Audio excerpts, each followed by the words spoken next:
నేను ఈరోజు చెప్పబోయే కథ ఒక అమ్మాయి గురించి. తన పేరు ఐశ్వర్య. తను ఒక అనాథ. నాకు ఒక బేకరీ ఉండేది. సాయంత్రం అవగానే మిగిలిపోయిన బ్రెడ్ ముక్కలన్నీ అనాథ పిల్లలకు పెట్టేవాడిని.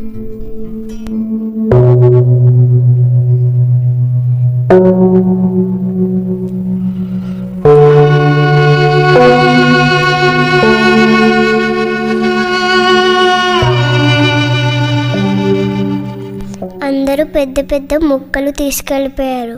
మళ్ళీ నాకు చిన్న ముక్కే దొరికింది. అంకుల్, మాలాంటి పేద పిల్లలకి రోజు తినడానికి ఏదో ఒకటి పెడుతున్నారు కదా, మా కడుపు నింపుతున్నందుకు థ్యాంక్స్ అంకుల్. దున్నపోతుల్లాగా పెద్ద పెద్ద ముక్కలు పట్టుకెళ్ళినా కనీసం ఒక్కడు కూడా థ్యాంక్స్ చెప్పలేదే. చిన్న ముక్క దొరికిన అమ్మాయి థ్యాంక్స్ చెప్తుందే. ఇది నిజంగా ఆమె మనసేనా? ఏమో చూద్దాం.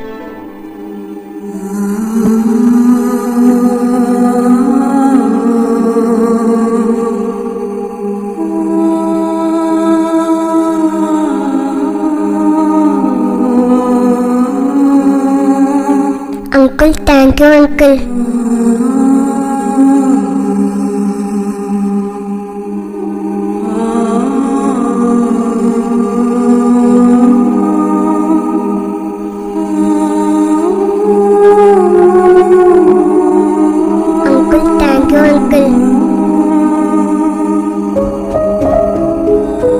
ఇదేంటి గోల్డ్ రింగ్ లాగా ఉంది? పొరపాటున వచ్చిందేమో. అంకుల్కి ఇచ్చేద్దాం. అంకుల్, పొరపాటున మీరు ఇచ్చిన బండ్లో ఈ గోల్డ్ రింగ్ వచ్చింది అంకుల్.